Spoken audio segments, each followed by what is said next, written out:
Hey, Calen, how's it going? It's going great, Sam. How are you? Oh, man, it's going great. It's a beautiful day. It's Monday again, and here we are in the Czech booth doing our pod. Number 10. This is it, right? The This final episode of season 1. Season 1, meaning that there's going to be a season 2 years. Well, if we don't get cut, we might get cut. Who knows? But I think who would cut us? I think the early negotiations are there will be a season 2, which will start. I believe it'll start in October of 2021. Feels moments away. It does.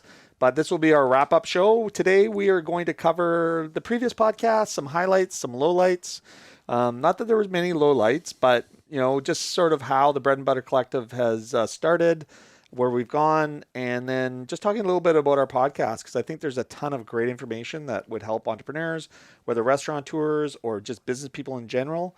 So getting a little bit more eyeballs on those podcasts, I think, is good. And I think even for us, just to recap the year, it's been a crazy year. And I think, you and I both can say how proud we are of our podcast, how proud we are of the Bread and Butter Collective in general. Would you agree, Sam? Oh, 100%. I mean, this year has been, challenging, obviously. And, there are a couple real highlights in this year. And both the podcast and the Bread and Butter Collective were both major highlights of my year for sure. Yeah, I would agree. I mean, just the collaboration. Like, I think, our expectations were high when we started. Or maybe they weren't high. Maybe they were just, hey, we need each other. Let's try to figure this stuff out together. I think that we accomplished a ton. And I think the general membership that we've got so far is engaged.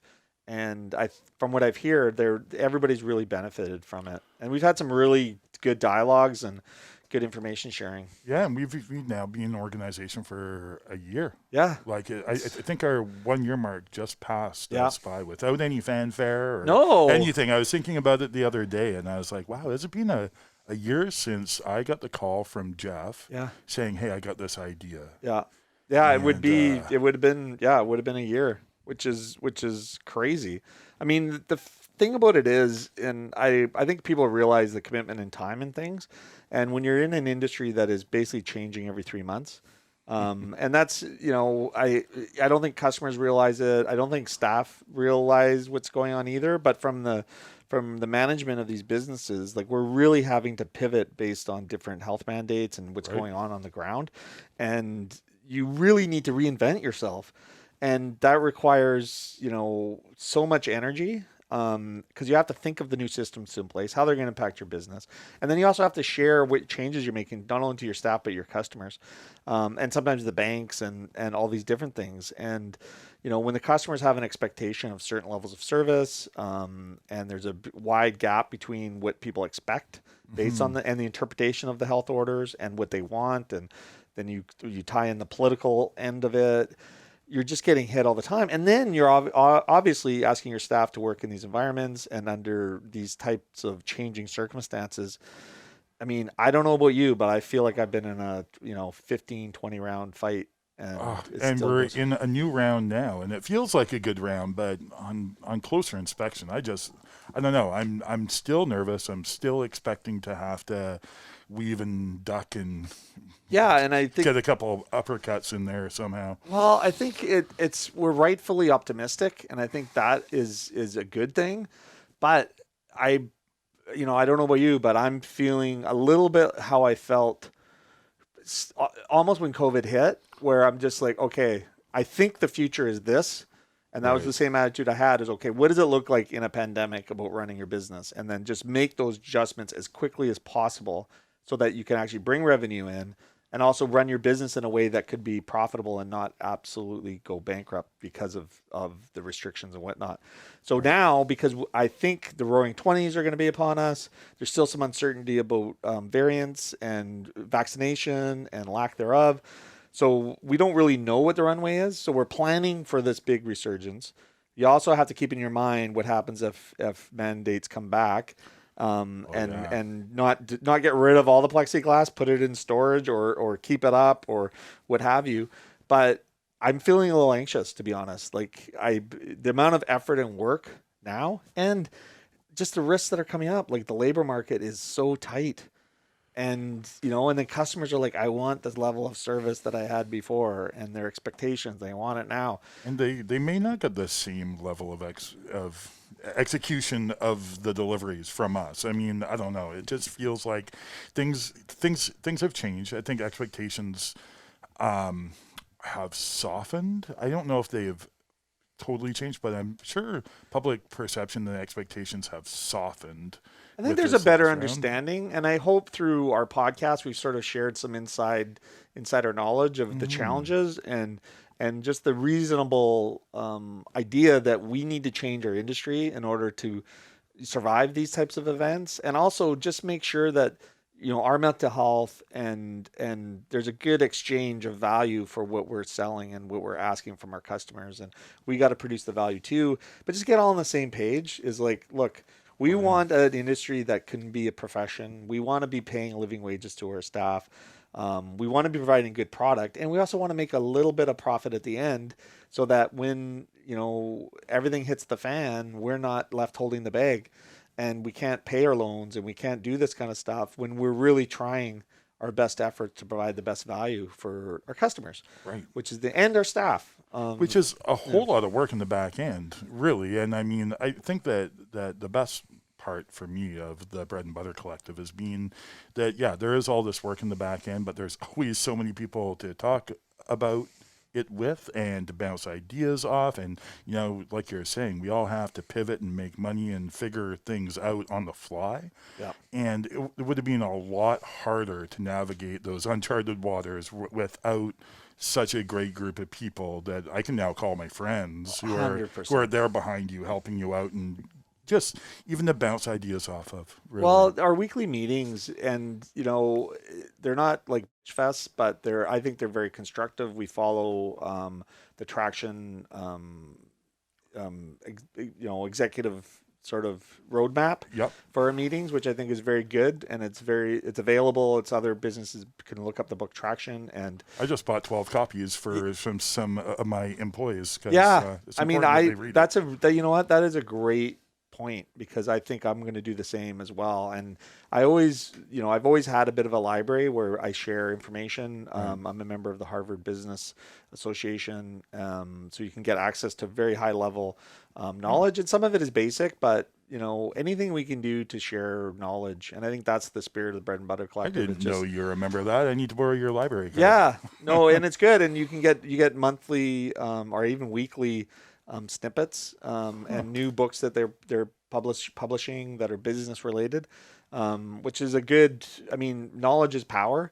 So if you can get these different ideas, and it takes some of the stuff that we're talking about doing. So to kind of recap what Bread and Butter Collective has done this year so far, as well as the mentorship part of it. We've done an employee discount card that we're just getting ready to launch. So all of the staff of all of the members of Bread and Butter Collective will get a discount at the other members. So to help, foster business and also give a bit of a benefit and reward for the staff. That's got to be hundreds of employees, doesn't it? I think we're over 1,000. I mean, we got initial print on the card, 1,000 employees in our association, and it's more collective. I mean, I like calling it a collective. We're very casual. We charge a very small fee to be involved, but it's collective is better describer for me on that. It's true, and because to be a member, you have to be an owner. Yeah. This feels like with this new card that we're giving to all our employees, the 1,000 employees or whatever it is, that feels like we just opened up the floodgates of our collective, and we have all of a sudden all this ground swelling of support from our own employees and your employees, and like all of our employees are now like one group of employees in my mind. No, it's really for sure. Neat. It's a lovely thought, right? Community building. Mm-hmm. So we as owners of these independent businesses are in this community, and now we're actually expanding it to our staff and bringing some benefits that also benefit our businesses, but showing that we can all do this together. Right. So that's one initiative that we did. The other one that we're getting ready to launch is our recycled packaging. Yeah, that looks good. That's an interesting idea where we're all going to have Bread and Butter Collective logoed single packaging, which can be purchased at the store, but then you can bring it to another store and get a fresh one when you order from a bread and butter collective restaurant, Right. So or you coffee shop. so you buy that container as a customer, and you take that container to any of our participating members 100%. and just return it for a clean one. But Yeah. there's no exchange. Well, there's an exchange, but no deposit or Yeah, there's no anything. deposit. Super It's basically you straightforward. own it, and then you the restaurants that are participating in the program, which there will be close to 30, I believe.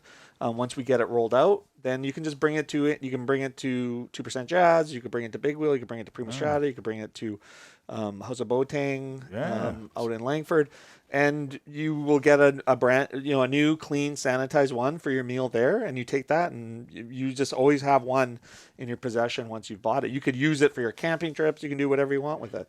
What a good idea for a big corporation to buy for their employees. They could mass buy these and then know that all their employees are saving the environment one container at a time. Yeah, and these things get about 1,000 uses, like 1,000 cleans. So it does make a difference. It makes a difference for our businesses because we're paying less on the takeout material. It's better, less of an impact on the environment. And yeah, so I think that's pretty exciting.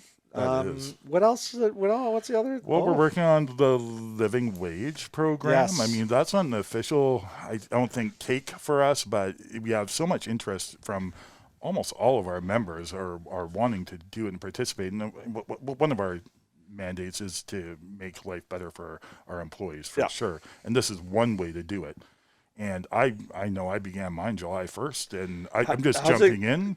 I mean, I didn't plan out like you're planning yours out really, really strategically and really well. I just know where I want to end up, and I just jumped in starting it. And I know there's a couple things with my healthcare plan that I want to tweak and make it better and make it more inclusive and add a mental health component to it after our great podcast on mental health. It really got me thinking about how I can introduce that into my plan.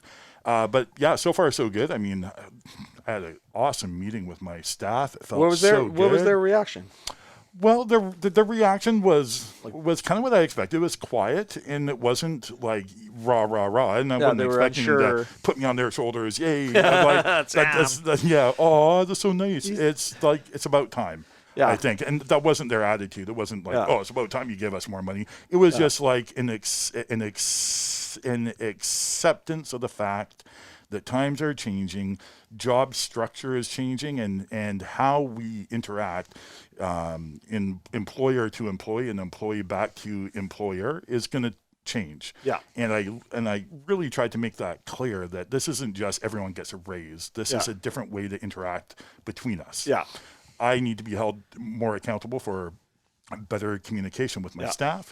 They need to be held more accountable for tasks and things that they need to do. Increase productivity so that we can, pay everybody more, but everybody's working a little bit harder, differently, smarter, more efficiently. I think I don't want them to work harder. I want them to work hard, but I don't want them to work harder. Like no backbreaking work. I want them to work more efficiently for the business and for themselves. Yeah. Well, they get a benefit. The business benefits because the productivity goes up. I think that's sort of the quid pro quo when it comes to these things. Is if I was, even though I am sort of the boss at the companies, I have a ownership team and a management team that I consult with. I always never do anything unless I've consulted with everybody. So it takes a little bit longer to implement. If I had my pure choice, I would just automatically do it tomorrow and go. We're taking I'm a little pretty lucky like that. And that's in a way. There's certain things that as you get bigger and you've got a sizable organization yourself, it's not as easy to pivot as quickly, or you shouldn't, just because there's unintended consequences. And also, if you dilute the communication of what you're doing and why you're doing it and not share the big picture with them, then, you'll lose a lot of the effect of what you're actually trying to do. And with this type of program, it's really important that everybody's on the same page of what exactly the exchange is. Right. So we're doing this, and this is what this means. I would like to be building our businesses based on full-time employment with living wages and benefits, so that people can actually not just use this as a stepping stone. Like, let's face it, I mean, in this industry, there's a lot of stepping, especially when people are going to school and then going to university and stepping with their careers. And there's also a big group of people that do this for a living and don't either have aspirations or a skill set or desire to do more. And this should be enough. I mean, we work in this industry. I'm very proud of what we've done. And I think we have people that have been with us for 10 plus years, some longer.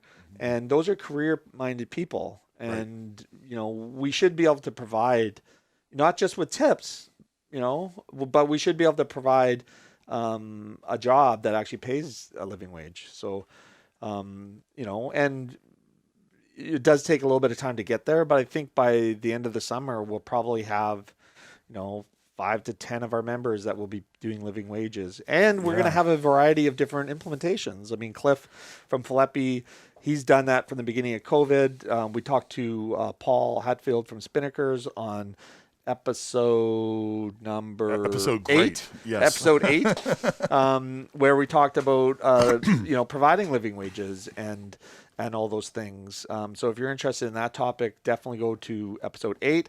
The other episode that came up was with I think there was episode 6, Entering, Surviving, and Thriving. And that was Robert Belcham and David Lang. And that goes from David Lang was from the Coastal College. Robert Belcham is a chef and podcaster from Vancouver. He's Robert Belcham. He's Robert Belcham. Come on. Who doesn't know who Robert Belcham is? Come on. And he was very passionate about it. And that podcast was very enlightening for me because I'm more of the bridge from just automatically switching like what you did to living wages. I'm like, okay, well, I want to use it as an incentive to bridge people from our regular. We already pay above minimum wage. I call it fair wage. We give benefits, so we're enhancing our benefit program. But there's going to be people that won't be. In order for this to work, we need that sort of transition period where everybody's on the program, where you've got your core members that are in the living wage program. We want to get them on a 4-day, 4-day work and 3-day off. So they have that balance with their family. Then when they're at work, they're kind of focused and they're the kind of anchors in that. Right. So that's the part that I'm most excited about. So we're hoping to launch our program in the next month. There'll be I think a 6-month waiting period or training period. Obviously, if people are working for us, that they've been with us, then they will be automatically enrolled. Only if they're interested, if they want to do that. Building that system. So that'll be one example. You'll have an example.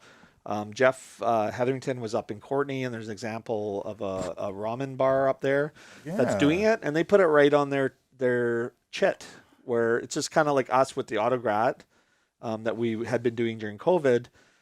They're doing it right there, and they're calling it a living wage fee. Yeah, it's a top up. Yeah, it's a top up, whatever it is, right? So I mean, I think there's enough examples, and Paul Hatfield and Cliff do theirs, and so we're going to be able to have a hybrid in our group where you can say, hey, this is what this one looks like, this is what this looks like, and then after we've implemented, then we can work out the bugs and figure it out.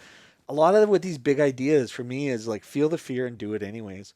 I mean, if you're going to be making changes, like you can't. You can delay and think and try to work out all the bugs of it, but what is it that you're really trying to do? So if you're trying to bring wage support for your staff and you believe in the concept of living wages, then just do it. Yeah, because if you overplan it and think about it, you're still not doing it. You're still not doing it, and it could take months and months. And ultimately, there's going to be productivity that goes up. There may or may not need to be adjustments to your purchasing and what you're selling the product for. Right. But I think based on where our particular company's wages are, it's maybe like a 15% up or 12% up. And maybe 30 or 40% of the people will join the living wage program and want to be a part of it. So it will grow into it where next year, hopefully we have 70% and the year after, hopefully 90%, 100% participation. So we'll as a business be able to adjust, and it won't be just an immediate shock to our pricing or our bottom line or anything like that. So see, that's good planning. I'm not quite doing it that way myself, but that's why there's going to be all these different models that we're going to be able to see. I'm just jumping in and hoping in a month or two I don't have to change my pricing or adjust my plan? I don't think I will. I'm confident enough in this that I would feel comfortable doing what you did. Yeah. Personally, I obviously, it's a bit of a bigger beast. So I'm following a process just because that's kind of what I'm supposed to do. But even when we did our foundation and the autograt, I mean, it took us about a week to decide on what we were exactly going to do. But I knew I wanted to do it. So and it has worked, and we were able to raise 150K for the community during COVID at the time that they need it. Next week we're removing the autograt, but we're charging a 1.5% community. We've now obtained for our foundation charity status. So every receipt will be a charity receipt. So you can actually claim that against your taxes for that. So I can collect them all and end up not paying any taxes at the end of the year. Well, I got to eat a lot of cheeseburgers. You're going to eat a lot of cheeseburgers, which our cheeseburgers are there. They're delicious. They're delicious, and just do it and try to eliminate your entire tax bill. But you can stack those up, and it's not. I mean, over the course, it's not an insignificant thing. But the whole point of it is, it was a big idea to begin with. It could have gone sideways, but it didn't.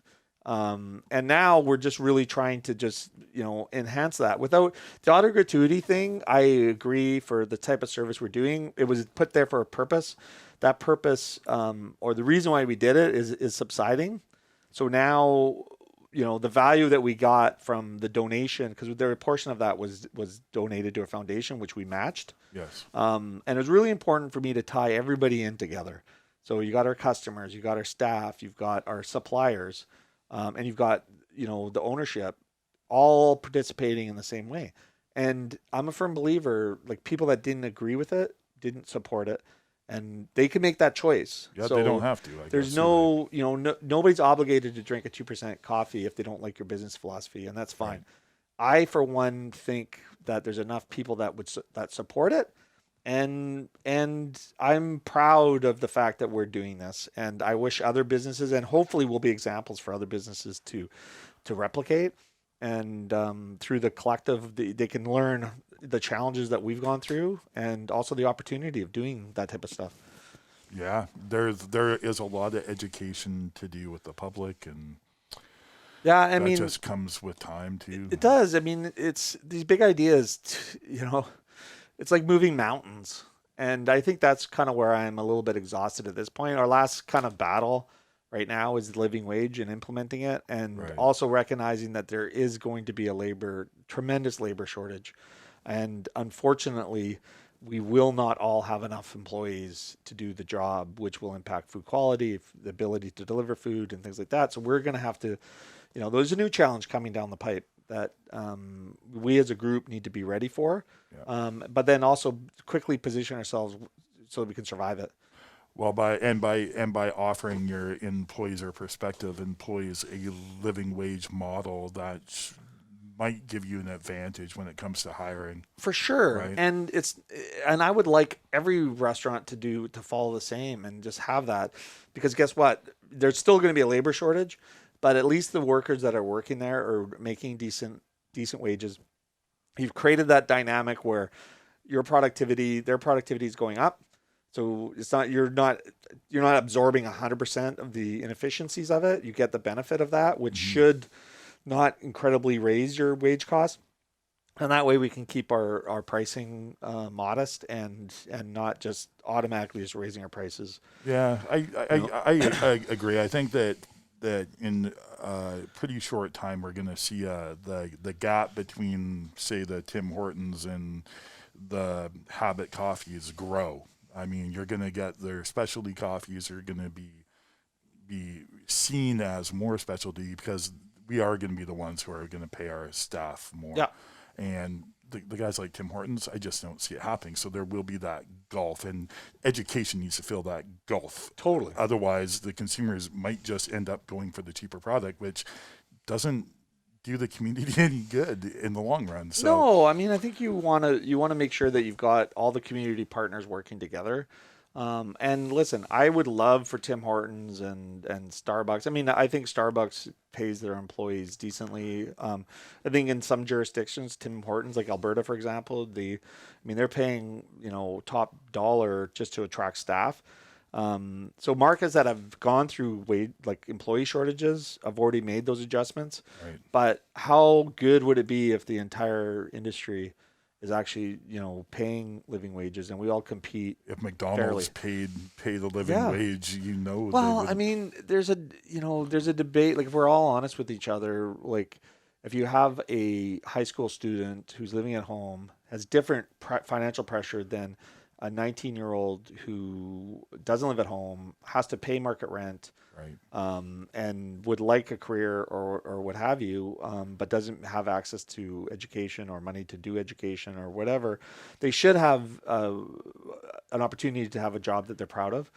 Does Um, Australia have a parity program like that where it's based more on age and what your needs are for yeah, how much you make? I've thought I've heard something Yeah, about that. there's interesting. I know that I'm not sure that there's tipping is prevalent in Australia. So No. I know that they have a living wage program in Australia where people are making decent money an hour. Like, they're further advanced than us on that. Yeah. But it's also, I mean, it comes down to tipping, and we talked about tipping again with in episode 6 with Robert Belcham and the servitude that brings. So we're reliant on the generosity of customers, and Hmm. to help offset our pay. And I don't think that is. I don't think that's how it should be. I'm not advocating not accepting tips, but we shouldn't be accepting tips, and the result of that is that we're not paying well because we're adding the tip amount that they get. That Right. ultimately, I'd like to see that phased out or be a smaller part of their wages, because ultimately it slacks these people that are servers in a full service restaurant that are walking away with $150 to $300 a night in tips, and it's not on their NOA, so they're making Right. 15K a year on their notice of assessment with the CRA. How do they get financing? And they have to do. Well, they get cosigners They get and they. cosigners, and they can still get there. And some lenders will take into consideration a portion of their tips, and some people declare their tips, which they should be doing anyways. So I know that there's some of the bread and butter collective is just like Prima Strata, for example, is incorporating their tips into their pay, Yeah. which is one way to do it. It all goes on. The restaurant has to incur the burden, like the 6% that we have to pay as far as employee costs go Oh, with that's right. CPP Yeah. and that on that. So that's a model, but I think the philosophical idea around tipping and what it means to the staff, and ultimately, and because we were having this debate, because we have Zambri's brand, which is a full service, where we have professional servers that been relying on tips for a decade, and would lose their mind if the tip wasn't a part of it. But it's almost at some point you have to make a decision what is best for the overall industry and what you want this industry to look like in the future, because we all know, like, oh, they fight for sections. There's a Right. disconnect between the back of house tip portion and the front of house tip portion. And remember, management doesn't take any of it. We're responsible for creating some rules so that there's equity and balance, because obviously the back of house is an immense important role.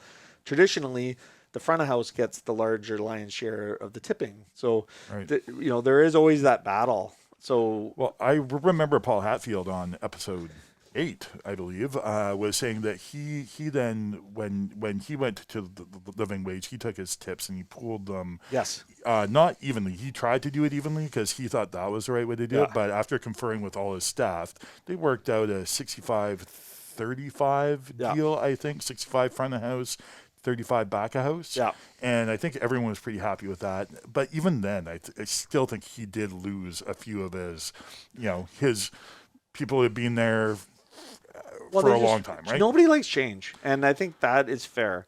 But I don't think you can just not make the change because of fear of that, because No, you can't. ultimately we know it's in the best interest of our industry, and Well, it's change actually has to happen. yeah, change has to happen, and it's actually in the best interest of the staff longer term, even though the short term pain of the idea of not walking away with that $200 in cash, which a lot of them don't pay taxes on, and that the real risk is the CRA, after they pumped billions of dollars into the community. They had CERB, and granted they went above and beyond in a lot of cases. But what happens when they come back and they're looking to tax those tips, and they're also looking to us of like, you guys have been complicit in this. And, there's some real risk to that. There is a lot of risk to that, especially after a major thing like this, like you're saying. I mean, they're going to want to recoup some of this money, and the only way the government's going to do that is through taxation. And I mean, they're not going to make new taxes, I hope, but they'll enforce the taxes that are the low-hanging fruit. And tips have always been that low-hanging fruit that they've kind of ignored for the most part. Well, there's been areas where they've gone after. I'm sure. There's like the Sioux Carbrows had years ago where they went and audited everybody over there. I think I heard in Nova Scotia, Newfoundland, they targeted the industry there and turned a lot of businesses upside down. So I think, analyzing threats and risks to business is part of what an owner is supposed to be looking at. Yeah. So I think there is going to be a turning point where if we're providing a living wage, providing benefits, then, we're setting them up for the best success, not our business up for success, because we're able to attract staff and have, competent people that last longer. That just aren't looking at this as okay, where can I get my next $15 an hour job? Mm-hmm. It's like, hey, this company's paying $19.50 or $19.30 or $20 an hour, which is living wage in Victoria. And remember, living wages are different in every community. That's right. And, so what it is here is not the same in Kamloops. No. And in episode 6, not episode 6, but episode 8, Anastasia was on. Along with Cliff, and Anastasia is from the living wage for families. Yeah. So they set the guidelines for living wages in different communities so that they're factoring in all the basic stuff. And remember, living wage doesn't include like any frills. Like it doesn't. No, it's not a vacation fund. No, it's not a vacation fund. It's basically what they need to pay rent in the community they're working. Yeah, they need to food. I think it's food, transportation, and shelter. Yeah, I think are the 3 big ones. They're the 3 main parts of it. So it's in Nanaimo, I believe it's $15.80, and in the Comox Valley, it's around $16, and it gets updated every year. So again, the living wage will be updated in November. Yeah. So I think there's these groups that are out there doing fighting the good fight. It's up to us to figure out how to implement it in a way that, we can survive as a business. But, the tip thing, somebody's going to have to make a decision and at least try it in a way that, short term, I think if we keep our tips as well as the living wage, this sector will be compensated extremely well. And guess what? I'm fine with that. Yeah, it's about time. Yeah, it's about time. There is some compensation that needs to be made. Yeah. And with the tips, I mean, to put them on the paycheck is a burden for the employer. Yeah. One thing, because we do pay for that. That's it goes in your account. It's taxable income. You got to pay CPP and all that on that, and it is a real burden. But it makes me sleep better at night for my peace of mind and also for my employees' peace of mind, because if they ever have to go back on CERB, say September rolls around, October rolls around, and we're going into lockdown again perhaps, and the government's like, we're going to do the CERB again, but you only made $15 an hour, and you only work 4 days a week, so you're going to get $800 or $1,000 instead of the $2,000 or what have you. Exactly. Whereas if you are totally open and transparent on your paychecks and you're part of a living wage model and your tips are included, all of a sudden you're making like $24, $25 an hour on your paycheck and you're working full time. And all of a sudden your CERB is more reflective of the job you're doing and the amount of money you're accustomed to bringing in. Whereas if you don't claim your tips, your CERB doesn't reflect that. And all of a sudden you're taking a major cut at a time when you can't take a major cut. Well, if you even think about the employment benefits, that's based on your NOA, your notice of assessment, your income, earned income. So it's all of it is understated, for everybody in the industry for the most part. Unless are you putting tips on your paychecks now? I am. For all of CERB, we've done that. That was one of the first big changes we made. Yeah, and I think, what's the end? Like, what has your experience been with that? It's been really positive. The employees were kind of they were all in agreement. I mean, everyone was totally shell shocked at what was going on. Half of them weren't accustomed to getting tips because they were my management team. Yeah. So I was left with a different staff than I started with, and we all got tips, and no one complained about it. There was a little bit of, what's that going to do to my taxes? It's like, well, it's going to make them go up. You're going to pay for those, but at the same time, and I went through the explanation of why it was a benefit for them, and it didn't take more than that one explanation to make them go, okay, that's fine. And so they've had it now for just over a year. Yeah, for a year, and they're. I have heard zero complaints about how the tips are done anymore. Yeah. And I don't have to worry about how the tips are done. Like I don't have to hear about the envelopes of cash circulating around my business that I have no control over. Yeah. That used to drive me crazy. Yeah. Well, we're still having to run around and top up and take cash out because obviously tips that are paid on, through the payment processor comes through our bank account. Yeah. So it's hard to plead you don't know. Well, that's what got me thinking about it at first was I was going to the bank every week and pulling out thousands of dollars of what felt like my money, even though it wasn't. It felt like it because it came out of the bank account. Yeah. Right. So, but then here's the rub is you have a situation where the employees are not being able to show they earn what they really earn, right? So that's going to eventually either set them back on the employment benefits if they're out of work, or their inability to get a mortgage or loans that they may need in the future. Right. And then we're coupled with and they've got the tax risk. Right. And then we're left with holding the bag of having, administered this program that we know our staff aren't paying, the assumption is, and this is a podcast, I have to probably delete that portion, but we don't know. We still don't know. But the reality of it is that we do. And I mean, we could all pretend we don't, but we do. For years, we've all done that. Yeah, right? Everything has. It's institutionalized.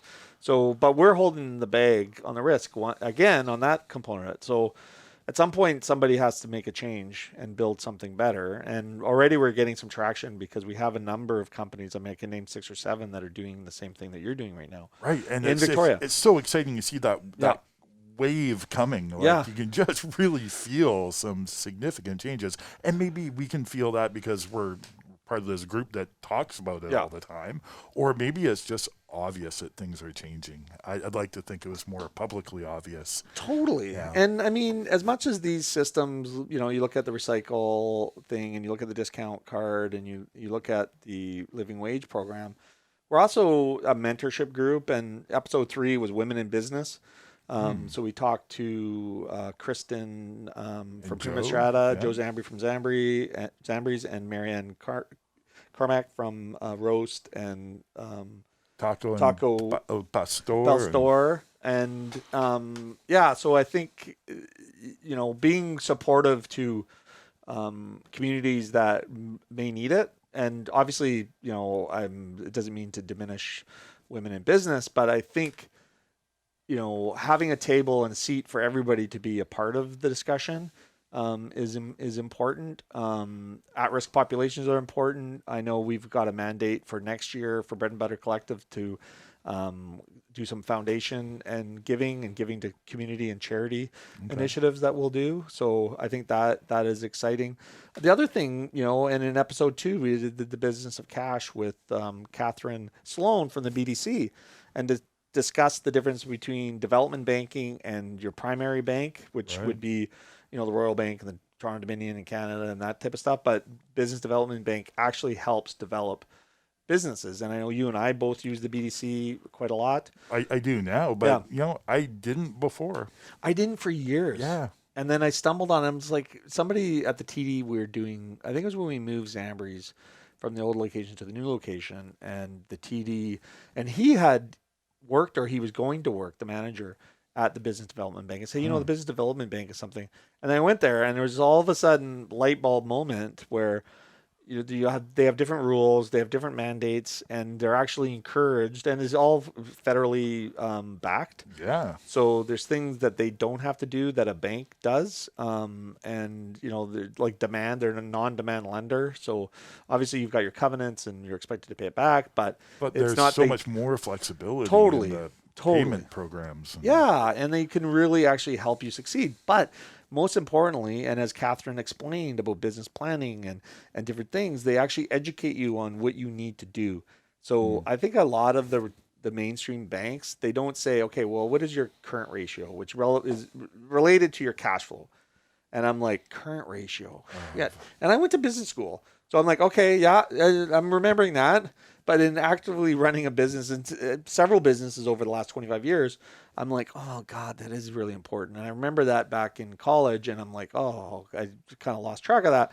But she's like, get your current ratio up. I was always focused on debt to equity. Like, I'm like, okay, well, how much equity do you have in the business? How much debt are we incurring? And that was always the strength measure. But cash flow is what pays the bills and keeps you liquid and allows you to do things and all of that stuff. So I think there's, some great information in that podcast in episode 3 that anybody in business can benefit from. Oh man, yeah, I love that episode. I love talking to Catherine. I love hearing what she had to say. It was it was one of our better podcasts, I think, and that I got more out of that one than most. And I've got a meeting, or there's a seminar that the BDC is putting on next week about how to apply for BDC loans. And I've already applied, and it's nothing that I need to know immediately. However, now that I'm in with them, I like taking their little courses because it's just more information. And I wouldn't have got that without hearing Catherine on our podcast, I don't think. No, and I think even if our listeners, I mean, we have some listeners, there's a listener in Russia. So I don't think this is just Canada-wide. I think this information can really benefit you anywhere. And I know that the BDC in particular, and it's bdc.ca, I believe is their website. There's you have business planning material, they have hiring material. Like, there's so much free information on that site. It's really a one-stop shop for business. The trick with it is that you actually have to read it, you got to look at it, you got to investigate, then you have to implement it. Because it's one thing to listen to this information, but if you don't actually use it, and I think those were light bulb watershed moments for us as business people, where we actually were like, oh, development banking, yes. Yeah. Even though everybody else listening would be like, well, beyond, I'm sleeping. But it's like, wow, that's propelled our business so much quicker because you're not getting no's from the traditional banks. And trust me, those banks, they don't lend you nothing unless it's 100% secured. But they're not giving you the information, which is key. They're not saying, okay, here's the goalpost, and here's what you should be looking at. Like, don't focus on this, focus on that. And that's where the development banking does, because they set you up for success, because they know that it's always struggling at first, and most businesses are undercapitalized. But you can do amazing things with little capital if you have the right information, but also know how to present it. Right. And business planning is so important. I mean, you for sure. I'm a prime candidate for having business planning really change how I feel, how I think.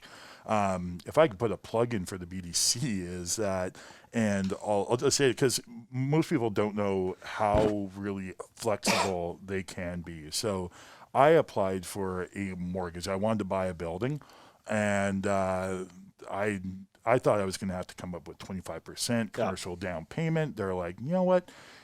We can probably cover that for you. So come up with $0. Yeah. Don't pay us for 12 months. Just pay principal. Yeah. Or no, just pay the interest. Just pay the interest. Don't worry about the principal. So that gives you time to fill out the extra space. Yeah, fill out your space, build your business, so that all of a sudden now you're ahead of the game, and you can pay those payments really easily. And they were saying that most people will take out a 20-year mortgage with them and pay it off in 5. Yeah. Because their terms are so flexible, they allow for all of that. Yeah. And I don't think most people really understand that is what the BDC does. You know, they make things easier for you to do things with their money.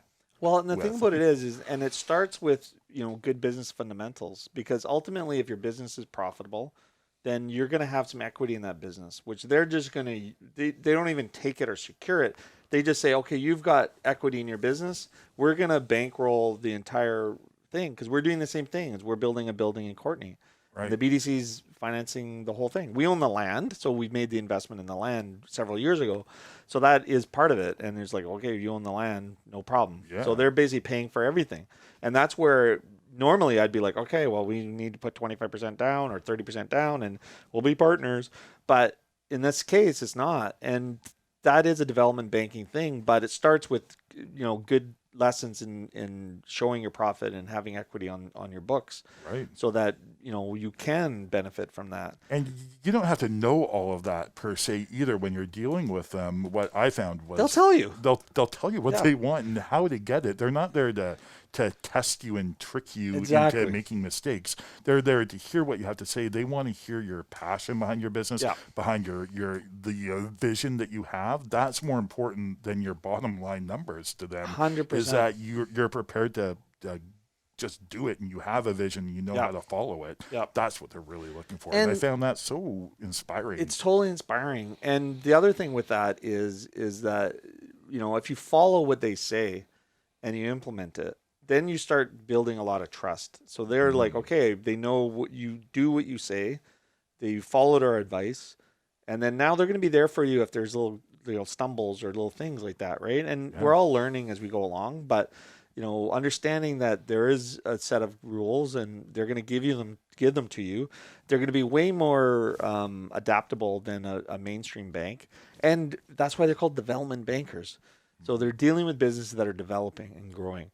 Eventually you can grow into a business where you have enough equity and you don't need money. So then, the Royal Banks and the TDs will show up and we'll give you lines of credit and we'll do this. But, they've done nothing to help you get there, in real practical terms, and mostly cause frustration in my experience. Ultimately, you need a good bank. You need a good bank manager. You need to have somebody that's, the day-to-day banking. BDC doesn't do the day-to-day banking, but I know for us, having, the opportunity to own our own building in Courtenay is a bit of a game changer. That had I not been introduced to the BDC, I would be going to a mainstream bank. And there's some, like I think Van City is another one that is good in BC, where they're kind of like a bit of a development bank. They work with people that are doing good things for the community. They do good things for the community. So credit unions are a little bit more flexible, but the mainstream banks, well, they've got their agenda. Well, and they're in every industry too. Yeah, and so, they're not just there to help you. They're there to help themselves by lending you money. Yeah, and totally. They leverage your money very well. Yeah, they do a good job. They really do. Making billions and billions and billions. What's it good? What's it nice? We love the banks. We do. Wait a minute. We love the BDC bank. Yeah, the BDC is our our threshold. So I don't know. We're going through this reopening of our town in Victoria, and I haven't seen any slowing down of my delivery apps. They just keep going. Yeah, and going. It's. I thought they crazy. would slow down as people went out more. Yeah. Do you have a take on? Have they just caught on now? I think people it's are going to use them convenience. forever. Well, I think some of the stuff, like whether it be your pickup app that you've got or your delivery app that you've got. I think once people, the barrier to entry is usage, like learning how that works. And once you have it on your phone, you're used to using it. Then it comes down to convenience. So I think the delivery app, because we haven't noticed a difference in our delivery apps. I mean, in our episode about delivery apps, which was episode 4, we talk about some challenges and different things like that. And I was resistant in that episode. You'll hear me, being resistant to it. It is a bit of a game changer for some of our locations. Definitely increase in sales. Yep. We're at a point where it's not, the fees are reasonable. It's not, the BC capped the fees at 15%. We'll see what happens after that cap, or if that cap gets removed, what happens with it. But I do think it's a part of our lives now for the future. And generally speaking, I think it's a good thing. It'll be interesting to see how it goes. And even our pickup apps are still, we're just opening our dining rooms next week. So, okay. Oh, exciting. So we'll see what the percentage of takeout, because right now 100% is takeout. So we'll see what that looks like for dine-in and takeout Yeah. as we move forward. But I think, that was a very good episode in the do's and don'ts around that. Yeah, I think we were both in that one pretty pointed, I believe, because I remember having real hate on for them, because I just did. I think I had a hate on for them because I was going through the process of trying to integrate them with technology that I didn't fully understand yet.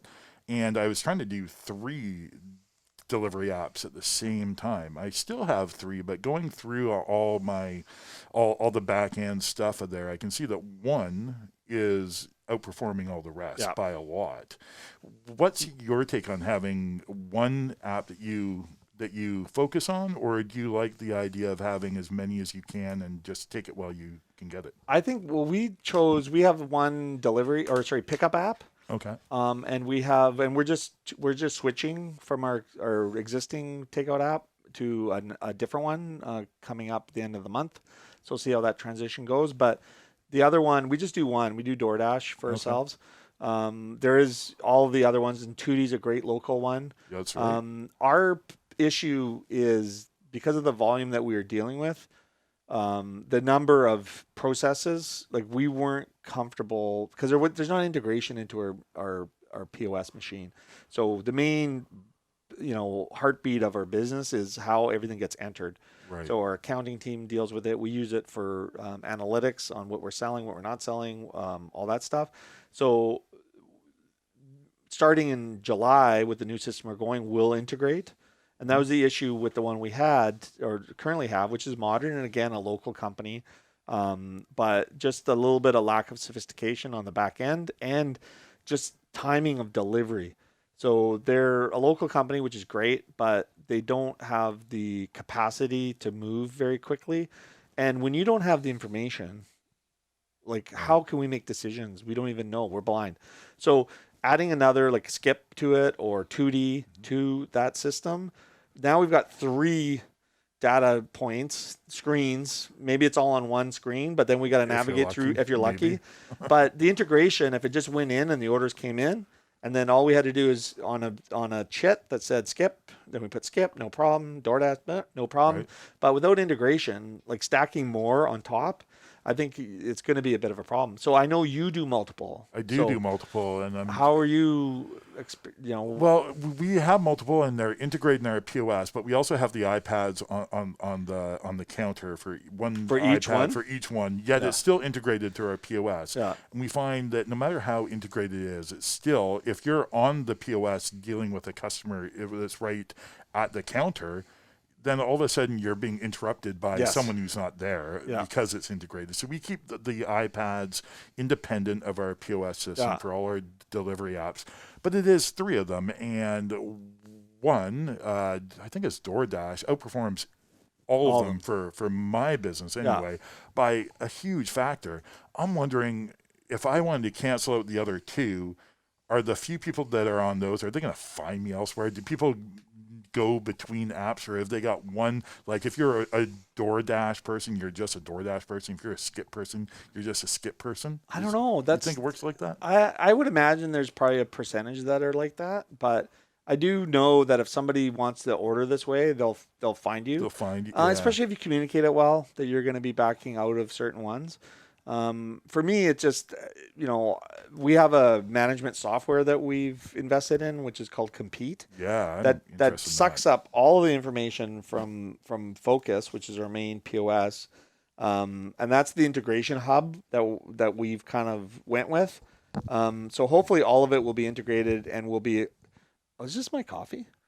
Oh my God. You said you were going to bring me a coffee and I'm like, you need a hole for a straw. Son of a bitch. Sorry for the interlude there. There's a coffee. Okay. I mean, I'm looking at my watch and it's close to where I can't drink coffee or I won't be able to sleep. Is there a time frame for you? At 2:00 is kind of my coffee window. If I know my brain is a little bit wired when I go to bed if I drink coffee after that. So I'm putting it to caffeine, but just as I age.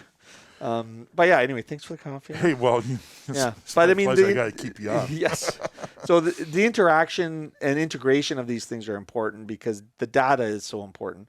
So right now we have to look at focus for our sales and then add what we know is from Modern, which is our delivery or takeout, and then DoorDash, which is our delivery.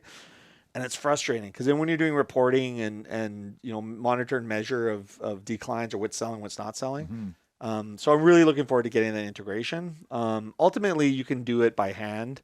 And I think, for an organization that's a bit smaller than ours, that's totally fine. But we're really kind of leaning into, those systems so that as we grow and expand, it becomes a little bit easier to do that without dealing with like stupid things that disrupt it.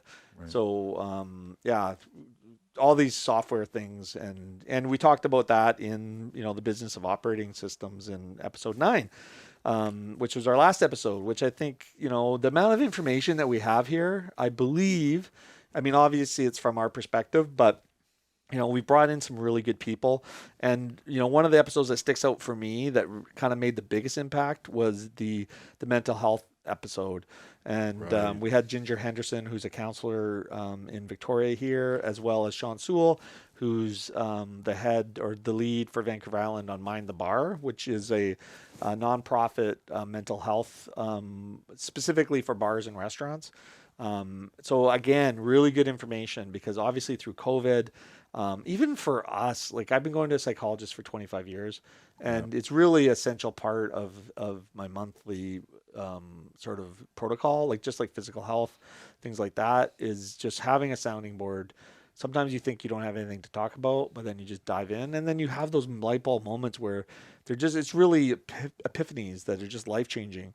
And, it could be about business, could be a personal, whatever. And it's just that objective, trained person to guide you. Ultimately, you sort through it yourself. Yeah. But the impact of that is I'm passionate about it, obviously, because I've done it for a long time. I think I've seen the benefit, me personally. But it is an individual choice. But I, as a business person, would really like my employees to have access to that. Right. So yeah, I'd like my employees to have access to good mental health help if they need it. And going through that podcast again and hearing all the things that Sean had to say in his experiences, and I've heard his podcasts, and it's a major issue for Sean. And then to hear Ginger come at it from her professionalism. My takeaway from that podcast was I need to do more, and I haven't yet. I've had lots of other things to do, but I know that you have spent quite a bit of time thinking about how to implement something for your employees, your management. How's that been so far? Have you acted on our podcast? Yeah, I did actually, and the light bulb moment for me with Ginger in particular was, when she did the drop-in. So she was doing the drop-in counseling. And I thought that was great. And then I was like, okay, well, how can we provide support for our staff? And we haven't implemented it company-wide. The first thing we did is go to our benefits supplier and say, okay, what can we enhance? So we're enhancing all the benefits we offer our staff. We're increasing what we pay for and what they pay for. Traditionally, it was 50% for staff, and then we did 75% for management. Okay. But we're looking to increase, or 70%. We're looking to increase staff to 70, and I'm looking to see what the cost is for 100%. Right. But the mental health, and we've had some of our senior team take advantage because I said, well, let us pay for your first two sessions, and then that way, you're dropping a barrier, so at least they can get started. Our benefits plan covers, I think, $500 a year, so we're going to up it to $1,000. So that and at a counselor rate, I believe it's $120.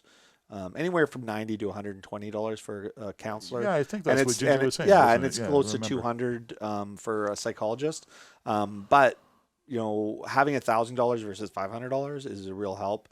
Yeah. And then if we can cover their initial visit, then it's sort of like, okay, it's a free roll for them and there's no paperwork to fill out or anything like that. So I think, that's how we're going to bolster, and also bringing Ginger in. So we're going to bring Ginger into a general staff meeting and just talk about mental health, especially coming out of COVID. I think some of these supports, as much as they were needed during COVID, I think coming out of COVID, I mean, a lot of people would just be like holding their head and just, okay, let me get out of here. Then they may need some constructive time after to just process what's happened.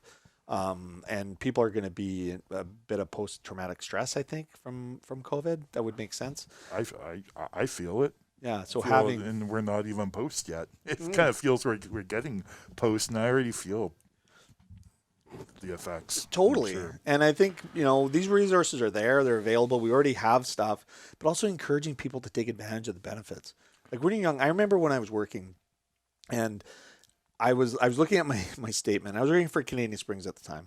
Okay. And I was looking at my statement. I'm like, I pay $50 a month in extended health. And I'm like, I'm 22, 23, whatever. I don't need the next week I went in for a knee operation. I overdosed on morphine. I was in a coma, and I was on extended health. And I was on extended health for a couple of years while I recovered from that.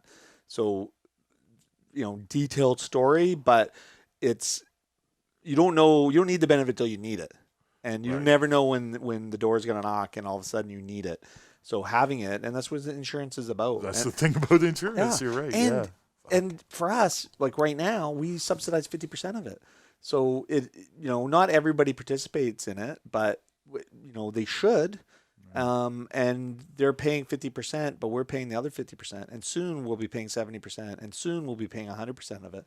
So encouraging people to do it. And it could be, I mean, if you have 10 practitioners and they're all $1,000, or 5, whether it be, counseling, massage, chiropractic, physio, things like that, there's 10 grand or there's 8 grand that's for you to have, that makes your life better, makes your work life better, makes your personal life better, and your future. Because a lot of this stuff is in preparation for when you age. It is. It's also great habit forming. Like if you can, and that's true. You gotta tell your staff to use the benefits. Yes. They just sit there. Yeah. I mean, I'm the worst for it. I don't use my benefits.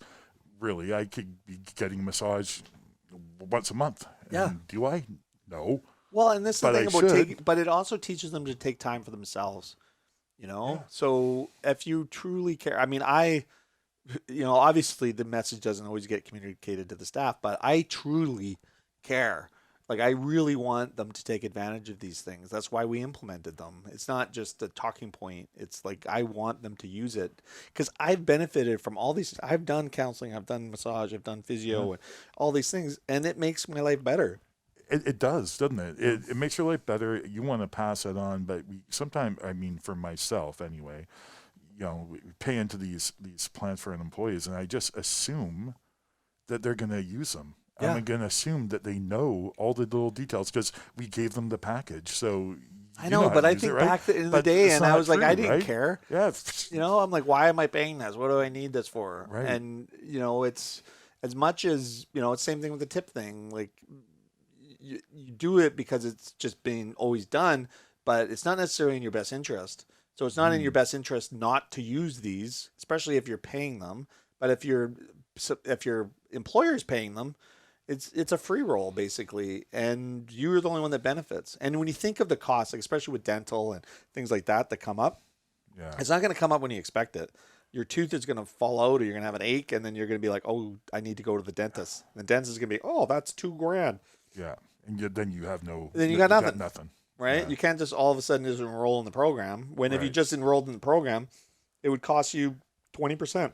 Now, did I hear you saying to maybe someone else, maybe I overheard this conversation, that when you went to see about increasing the benefits, that the cost increase to you as the employer was not as much as the benefits increased by a long shot, and you were pretty impressed? Was I? I know. Did I read you wrong on that? No, you read me exactly right. Okay. And basically, it costs us around $40,000 a year to provide, 50% for the staff, 70% for management benefit. So now we're going to 100% management, looking at 100% for staff, but we're definitely going to do 70%. And just with this 170%, our premium went up $2,000 a year. Only 2. Yeah, So but okay. we were paying for the bulk of it. We were only paying for half of it. So if our total was 38,000 last year, we paid 17,000, for example, out of our pocket, and the employee paid the other portion. So now I'm looking at, okay, well, how can I provide all of it for everybody? Well, then now I know I only need to pay, because if it goes to 40, I'm going to pay 22K more. So now all of a sudden I'm like, okay, there's a cost. So it's $22,000 more to provide this benefit. When you look at 100 employees, okay, that's 200 and some odd dollars per employee per year. Great. That's an investment I'm prepared to make. Right. So now all of a sudden I have a way different understanding of it. And then when I know that the whole overall premium, the more people that use it, the premium usually stays stable or can even go down in some cases. So we're doubling our benefit. It's adding $2,000 to the overall cost. We're going to incur 20 grand more, but we're doubling the benefit. You're doubling it. Doubling it. Wow. So go from 500 to 1,000, right? Yeah. And so next year that might go up a little bit more, but then you can build your business case for profitability and working it in. It was just like the employment health tax that came in last year or 2 years ago, or just right around COVID, where they're charging 2% payrolls over 500 grand. Yeah. I was like livid because it was propped on us, but now I'm less livid because we've had time to integrate it and all those things. And if it helps the overall society, that's great. I mean, I still think it shouldn't be all on business, but that's another story. But it's all about trying to weave these things over a reasonable amount of time. And it's just like the living wage. Let's build a plan that can weed in, and so that we either jump off the cliff like you did, or you do it a little bit slower, but you end up getting there. So I'm anticipating next year when we have this discussion, we'll be like full living wage employers. And how great would that be? It's going to be awesome sitting across from you next season, next year, talking about all the good things that the Bread and Butter Collective has inspired us to do. And yeah. Well, I think that's a good segue to wrap up this episode. Oh man! You can get all the episodes on Chuck TV. On their website, and the breadandbuttercollective.com. We have it there. We also have these in YouTube. We have a YouTube channel. I don't know if you knew that, but you can actually see the videos. So you can actually look at the people that we brought on over the last 10 episodes. If you're brave, you can look at us. You can look at us and see our not very handsome faces that are covered in masks. We're masked up. We're masked, so our eyes. We both have nice eyes. We do. And yeah, so that's a wrap for season 1. Wow. So I guess if you liked anything you heard in this episode, we totally pilfered everything from previous episodes here. Yeah, so go back. Real lazy. We have 9 other episodes that explain who we are as a collective, and all those little details that we talked about today are all spread out, and they're easily found in our podcast library. Yes, they're all there, and our YouTube channel, the link is on our website, breadandbuttercollective.com. I'd like to thank our members, our inaugural season members, 2% Jazz Coffee, 900 Degrees Woodfire Pizzeria, Agrius, Bodega Tapa Wine Bar, Big Wheel Burger, Nourish Kitchen Cafe, Charlotte and the Quail, Drum Roaster Coffee, Habit Coffee, Foo, Asian Street Food, Culinary Arts, Classroom at Camosun College, Cafe Fantastico, Fullepi Organic Bakery, Herald Street Brewworks, Hey Happy, House of Botang, Halloween Brewing, La Pasta, La Rue Patisserie, Mocha House in Cook Street Village, Part and Parcel, Poco, the Pinto Bar, Pizzeria Prima Strada, Roast and Table 9, and Sherwood Cafe and Bar, the Collective Wine Bar and Kitchen, the Drake, the Tapa Bar, Taco Stand El Pastor, Cuke, the Wienery, and Zambri's. So check us out. We'll be back in October 2021. Please share our podcast. If you know any other business people that may benefit from this information, this is free. We think it makes sense. If you guys have any questions, you can reach out to us on our breadandbuttercollective.com contacts. If you want to be a member of breadandbuttercollective.com, reach out and look at what our tenants are. And if you feel like you fit that group or would like to aspire to fit that group, then join us, and we're going to share all the information we can. Yeah, and if you want more information, if you just want to talk to me, you can reach out at samjones5@mac.com. Happy to answer any questions about how to be a member and anything that we've talked about to date, really. And that's Calen, Calen, at bigwillburger.com as well, or info@bigwillburger.com. Like, message us. We're available. I like talking about this type of stuff, so...